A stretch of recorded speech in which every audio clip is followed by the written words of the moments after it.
അമ്മമാരോടാണേ. പ്രസവശേഷം വിചാരിച്ചത്ര മുലപ്പാൽ വരുന്നില്ല എന്ന് തോന്നിയിട്ടുണ്ടോ? നല്ല സ്നേഹപൂർവ്വം കുഞ്ഞിനെ താലോലിക്കുമ്പോഴും ഹൃദയത്തിൽ ഇതിൻ്റെ പേരിൽ ഒരു വിങ്ങൽ അനുഭവപ്പെട്ടിട്ടുണ്ടോ? എങ്കിൽ കേൾക്കൂട്ടോ. നിങ്ങൾ ഒരിക്കലും ഒരു പരാജിതയല്ല. മാതൃത്വത്തിൻ്റെ അളവുകോൽ മുലപ്പാൽ മാത്രവുമല്ല. നിങ്ങളുടെ സ്നേഹം, കരുതൽ, കുഞ്ഞിനോട് കൂടിയുള്ള സംസാരം, അതുപോലെ തന്നെ നിങ്ങളുടെ ഹൃദയതാളം, ഇതെല്ലാമാണ് കുഞ്ഞനുഭവിക്കുന്നത്. നിങ്ങളുടെ സ്നേഹമാണ് മാതൃത്വത്തിൻ്റെ അളവുകോൽ. പ്രിയമുള്ളവരെ, മുലപ്പാൽ കുറയുന്നത് നിങ്ങളുടെ തെറ്റുകൊണ്ടല്ല, മറിച്ച് പ്രസവാനന്തരം ഉണ്ടാകുന്ന ക്ഷീണം, സ്ട്രെസ്, ഡിപ്രഷൻ തുടങ്ങി അവൾക്ക് പാലില്ല എന്ന് പറഞ്ഞുള്ള കുറ്റപ്പെടുത്തലുകൾ വരെ അതിന് കാരണമായേക്കാം.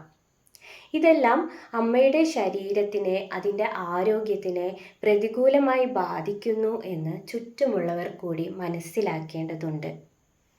നിങ്ങളുടെ കുഞ്ഞിന് സന്തോഷമുള്ള, ഉന്മേഷമുള്ള നിങ്ങളെയാണ് ആവശ്യം, മറിച്ച് ഒരു പെർഫെക്റ്റ് മോമിനെ അല്ല. ഒരു കാര്യം കൂടി, ഹോമിയോപ്പതിയിൽ മുലപ്പാൽ വർദ്ധിപ്പിക്കാൻ ധാരാളം മരുന്നുകൾ ലഭ്യമാണ്.